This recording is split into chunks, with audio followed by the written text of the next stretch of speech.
Friends, Babu's വേൾഡിൻ്റെ ഒരു പുതിയ വീഡിയോയിലേക്ക് എല്ലാവർക്കും സ്വാഗതം. ഇന്ന് ഇഫ് ഫംഗ്ഷനെ കുറിച്ചാണ് ഞാനിവിടെ പരിചയപ്പെടുത്താൻ പോകുന്നത്. അപ്പോൾ നമുക്കറിയാം, എക്സൽ വർക്ക് ചെയ്യുന്ന സമയത്ത് പല സമയത്തും ഒരു കണ്ടീഷൻ വെച്ച് നമുക്ക് റിസൾട്ട് കണ്ടുപിടിക്കേണ്ട പല അവസരങ്ങളുണ്ടാവും. ഇങ്ങനെയുള്ള അവസരങ്ങളിൽ ഉപയോഗിക്കാൻ പറ്റുന്ന ഫംഗ്ഷനാണ് ഇഫ് എന്നുള്ള ഫംഗ്ഷൻ. അപ്പോൾ അതിൻ്റെ വർക്ക് എങ്ങനെയാണ്, അല്ലെങ്കിൽ അതെങ്ങനെയാണ് വർക്ക് ചെയ്യുന്നത് എന്നുള്ളത് നമുക്ക് ചെക്ക് ചെയ്യാം. ഇഫ് എന്നുള്ള ഫംഗ്ഷന്റെ formula is equal to if, പിന്നെ ലോജിക്കൽ ടെസ്റ്റ്, എന്താണോ നമുക്ക് കണ്ടീഷനായിട്ട് വെക്കേണ്ടത് ആ കണ്ടീഷൻ, പിന്നെ ആ കണ്ടീഷൻ കഴിഞ്ഞതിന് ശേഷം കോമ, വാല്യൂ ഇഫ് ട്രൂ. ഇപ്പൊ നമ്മൾ കൊടുത്തിരിക്കുന്ന കണ്ടീഷൻ ട്രൂ ആണെങ്കിൽ എന്ത് വാല്യൂ ആണ് ഇവിടെ ഡിസ്പ്ലേ ചെയ്യേണ്ടത്. നെക്സ്റ്റ് വാല്യൂ ഇഫ് ഫാൾസ്, അതല്ല നമ്മൾ കൊടുത്ത കണ്ടീഷൻ ഫോൾസ് ആണെങ്കിൽ എന്ത് വാല്യൂ ആണ് ഇവിടെ വരേണ്ടത്. നമുക്ക് എക്സാമ്പിൾ വെച്ചിട്ട് ചെയ്ത് നോക്കാം. ഇവിടെ ഞാൻ കുറച്ച് ആളുകളുടെ പേരും അവർക്ക് എക്സാമിൽ ലഭിച്ചിരിക്കുന്ന മാർക്കിന്റെ പെർസെൻറ്റേജും കൊടുത്തിട്ടുണ്ട്. നമുക്ക് ഇത് വെച്ചിട്ട് ഈ ആളുകൾ പാസ് ആണോ ഫെയിൽഡ് ആണോ എന്ന് കണ്ടുപിടിക്കണം. അപ്പൊ അതിന്റെ ഫോർമുല ഇക്വേഷൻ എന്ന് പറയുന്നത് 40% എബവ് ആണ് മാർക്ക് എങ്കിൽ അയാൾ പാസ്ഡ് ആണ്, ബിലോ 40% ആണെങ്കിൽ ഫെയിൽഡ്. ഈ രണ്ട് കണ്ടീഷനാണ് നമുക്ക് ചെക്ക് ചെയ്യേണ്ടത്. അപ്പോൾ അത് നമുക്ക് യൂസ് ചെയ്യാം. Equal to if, then open the bracket, next logical test. ഇപ്പം നമ്മുടെ കണ്ടീഷൻ എന്ന് പറയുന്നത് എന്താണ്? മാർക്കിന്റെ പെർസെൻറ്റേജ് ആണ് നമ്മുടെ കണ്ടീഷൻ. അത് ഗ്രേറ്റർ ദാൻ ഈക്വൽ ടു 40 ആണെങ്കിൽ പാസ് ആണ്, ലെസ് ദാൻ ആണെങ്കിൽ ഫെയിൽഡ് ആണ്. അപ്പൊ നമുക്ക് ഇവിടെ മാർക്കുള്ള കോളം സെലക്ട് ചെയ്യാം, അല്ലെങ്കിൽ സെല്ല് സെലക്ട് ചെയ്യാം. എന്നിട്ട് ഇത് equal to or greater than or equal to നമ്മുടെ കണ്ടീഷൻ എത്രയാണ്? 40. ഇതാണ് നമ്മുടെ ലോജിക്കൽ ടെസ്റ്റ്. നെക്സ്റ്റ് കോമയില് value if true. Okay, if ഇത് ടെസ്റ്റ് ചെയ്യുന്ന ഇപ്പൊ നമ്മുടെ ഈ cell equal to greater than 40 ആണെങ്കിൽ നമുക്ക് എന്ത് റിസൾട്ട് ആണോ ഇവിടെ ഡിസ്പ്ലേ ചെയ്യേണ്ടത് അത് ഇവിടെ കൊടുക്കാം. നമ്പർ ആണെങ്കിൽ നമ്പറായി ടൈപ്പ് ചെയ്യുക, ടെക്സ്റ്റ് ആണെങ്കിൽ ഡബിൾ കൊട്ടേഷനിൽ ടൈപ്പ് ചെയ്യാം. ഈക്വൽ ടു നമ്മളിവിടെ പാസ്ഡ് അല്ലെങ്കിൽ പാസ് എന്ന് കൊടുത്തു. Next comma. ഇപ്പൊ നമ്മൾ കൊടുത്തിരിക്കുന്ന കണ്ടീഷൻ ഫോൾസ് ആണെങ്കിൽ എന്ത് ആണ് ഇവിടെ വരേണ്ടത്? അപ്പൊ ഇവിടെ ഫെയിൽഡ് എന്ന് പറയണം. എന്നിട്ട് ബ്രാക്കറ്റ് ക്ലോസ് ചെയ്യാം. അപ്പൊ ഒന്നുകൂടെ നോക്കാം. ഇഫ്, ദെൻ ബ്രാക്കറ്റിൽ കണ്ടീഷൻ കൊടുത്തു, കോമ, കണ്ടീഷൻ ട്രൂ ആണെങ്കിൽ വരേണ്ട വാല്യൂ ടൈപ്പ് ചെയ്തു, കോമ, കണ്ടീഷൻ ഫോൾസ് ആണെങ്കിൽ വരേണ്ട വാല്യൂ ടൈപ്പ് ചെയ്തു, എന്നിട്ട് എൻ്റർ ചെയ്യാം.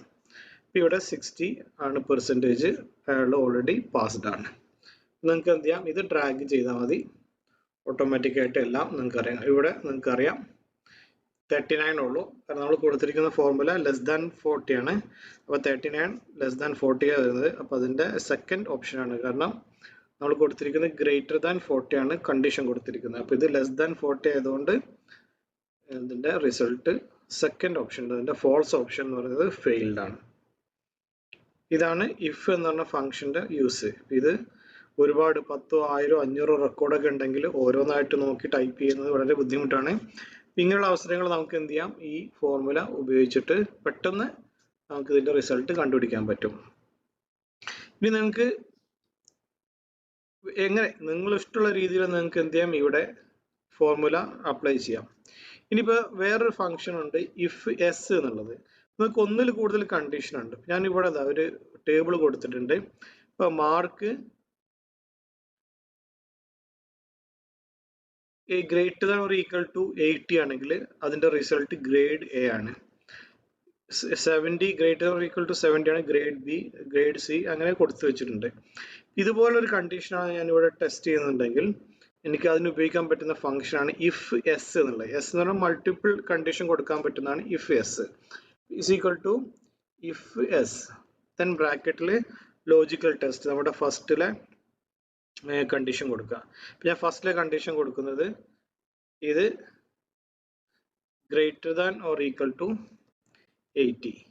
അങ്ങനെയാണെങ്കിൽ എനിക്ക് വരേണ്ട വാല്യൂ ഗ്രേഡ് എ എന്നാണ്. അപ്പൊ എനിക്ക് വേണമെങ്കിൽ എന്ത് ചെയ്യാം? കൊട്ടേഷനിൽ ഇവിടെ ഗ്രേഡ് എ എന്ന് ടൈപ്പ് ചെയ്യാം.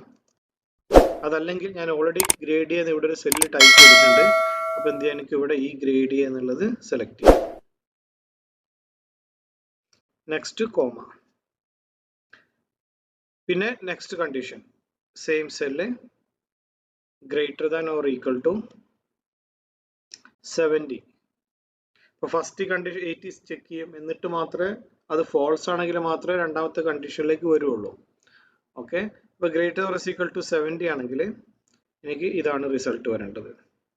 നെക്സ്റ്റ് ഈ cell greater than or equal to 60 ആണെങ്കിൽ എനിക്ക് ഗ്രേഡ് സി ആണ് റിസൾട്ട് വരേണ്ടത്. Next condition same cell greater than or equal to 50 ആണെങ്കിൽ ഗ്രേഡ് ഇ എന്ന് വരണം. Next condition same cell greater than or equal to 40 ആണെങ്കിൽ ഗ്രേഡ് ഇ എന്ന് വരണം. ഇനി ഇതൊന്നും അല്ലെങ്കിൽ ഓഫ് കോഴ്സ് എന്തായിരിക്കും, ലെസ് ദാൻ 40 ആയിരിക്കും. അപ്പോൾ നമുക്ക് ആ കണ്ടീഷൻ കൊടുക്കാം. ഇത് ലെസ് ദാൻ 40 ആണെങ്കിൽ ഇവിടെ നോട്ട് ക്വാളിഫൈഡ്. ഇപ്പോൾ ഇവിടെ പ്രത്യേകം ശ്രദ്ധിക്കുക, ഇവിടെ എൽസ് പാർട്ട് ഇല്ല, ട്രൂ പാർട്ട് മാത്രമേ ഉള്ളൂ. ഓക്കെ, എന്നിട്ട് ക്ലോസ് ചെയ്യുക. പ്രത്യേകം ശ്രദ്ധിക്കുക, നിങ്ങൾ ഈ സെലക്ട് ചെയ്തിരിക്കുന്ന സെല്ല് F4 വെച്ചിട്ട് ലോക്ക് ചെയ്യുക. നിങ്ങൾ ഡ്രാഗ് ചെയ്യുന്ന സമയത്ത് അല്ലെങ്കിൽ ഇതിൻ്റെ വാല്യൂ ഓരോ കോളായിട്ട് ഇൻക്രീസ് ചെയ്യുമ്പോൾ അപ്പോൾ നമുക്ക് ഫോർമുല എറർ ആയിട്ടായിരിക്കും വരുന്നത്. ഇപ്പൊ നിങ്ങൾക്ക് നോക്കാം, ഇത് 60 ആണ്. ഇപ്പോൾ ഗ്രേഡ് സി എന്ന് വന്നിട്ടുണ്ട്. ഇപ്പൊ നിങ്ങൾക്ക് ഇവിടെ നോക്കിയാൽ അറിയാം, ഇവിടെ ഞാൻ കൊടുത്തിരിക്കുന്നത് greater than or equal to 60 ആയതുകൊണ്ട് ഗ്രേഡ് സി ആണ്. ഇത് ഇവിടേക്ക് താഴത്തേക്ക് ഡ്രാഗ് ചെയ്യാം. ഇതിവിടെ ഗ്രേഡ് ഡി ആണ്. ഗ്രേഡ് ഡി ഇത് ഏത് റേഞ്ചിൽ വരുന്നതാണ്? ഈ റേഞ്ചിലാണ്, ഗ്രേറ്റർ ദാൻ 50. നെക്സ്റ്റ് ഇത് 45, ഇത് ഗ്രേഡ് ഇ ആണ്, കാരണം അത് ഈ റേഞ്ചിലാണ് വരുന്നത്. ഇത് ലെസ് ദാൻ 40 ആയതുകൊണ്ട് നമ്മൾ കൊടുത്തിരിക്കുന്ന ഫോർമുല എന്താണ്? Not qualified. ഇപ്പോൾ മൾട്ടിപ്പിൾ കണ്ടീഷൻ ഉണ്ടെങ്കിൽ ഇഫ് എസ് ഉപയോഗിക്കാം. ഇതേ ഫംഗ്ഷൻ തന്നെ നിങ്ങൾക്ക് ഇഫ് വെച്ചിട്ട് മൾട്ടിപ്പിൾ ഇഫ് വെച്ചിട്ട് കൊടുക്കാം, പക്ഷെ വളരെ കോംപ്ലിക്കേറ്റഡ് ആണ്. അപ്പോൾ അതിന് ഏറ്റവും ഉപകാരപ്രദമാവുന്ന അല്ലെങ്കിൽ ഏറ്റവും ഈസി ആയിട്ട് ചെയ്യാൻ പറ്റുന്നതാണ് ഇഫ് എസ്. ഇപ്പം നിങ്ങൾക്ക് ചെയ്യാൻ പറ്റും, ഇഫ് കണ്ടീഷൻ കൊടുത്തു, നിങ്ങൾ വാല്യൂ ട്രൂ വാല്യൂ കൊടുത്തു, പിന്നെ ഫോൾസ് വാല്യൂയിൽ അഗെയിൻ ഇഫ് കൊടുക്കുക, അങ്ങനെ ചെയ്യാം. പക്ഷെ വളരെ കോംപ്ലിക്കേറ്റഡ് ആണ്. അപ്പം അതിനൊക്കെ വളരെ ഈസി ആയിട്ട് ചെയ്യാൻ പറ്റുന്നതാണ് ഇഫ് എസ്. ഇതാണ് സിമ്പിൾ ആയിട്ടുള്ള ഒരു ഇഫിന്റെ ഫംഗ്ഷൻ എന്ന് പറയുന്നത്. അപ്പോൾ ഇന്നത്തെ വീഡിയോ ഇവിടെ വൈൻഡ് അപ്പ് ചെയ്യാണ്. ഇനി ഇതിന്റെ ഇഫിന്റെ കുറച്ചൊരു അഡ്വാൻസ് ആയിട്ടുള്ള ഒരു വെർഷനായിട്ട് അടുത്ത ഒരു വീഡിയോയിൽ ഞാൻ വരാം. അതിൽ നമുക്ക് എങ്ങനെയാണ് മൾട്ടിപ്പിൾ കണ്ടീഷൻ കൊടുത്തിട്ട് മൾട്ടിപ്പിൾ ഇഫ് വെച്ചിട്ടൊക്കെ എങ്ങനെ ചെയ്യാൻ പറ്റും നോക്കാം. അതിൽ 2 or 3 കണ്ടീഷൻ ചെക്ക് ചെയ്തിട്ട് അതിൽ ഏതെങ്കിലും ഒന്ന് ട്രൂ ആണെങ്കിൽ ആൻഡ് ഓർ ഒക്കെ വെച്ചിട്ട് നമുക്ക് എന്ത് ചെയ്യാൻ പറ്റും, ഇഫ് അപ്ലൈ ചെയ്യാൻ പറ്റും. അപ്പോൾ ഇന്നത്തെ വീഡിയോ ഇവിടെ വൈൻഡ് അപ്പ് ചെയ്യാണ്. അപ്പോൾ എൻ്റെ വീഡിയോ എല്ലാവർക്കും ഇഷ്ടപ്പെട്ടെന്ന് വരുന്നു. ഇഷ്ടപ്പെട്ടെങ്കിൽ ഷെയർ ചെയ്യുക, ലൈക്ക് ചെയ്യുക. അതുപോലെ ഇതുവരെ എൻ്റെ ചാനൽ സബ്സ്ക്രൈബ് ചെയ്തിട്ടില്ലെങ്കിൽ സബ്സ്ക്രൈബ് ആൻഡ് സപ്പോർട്ട്.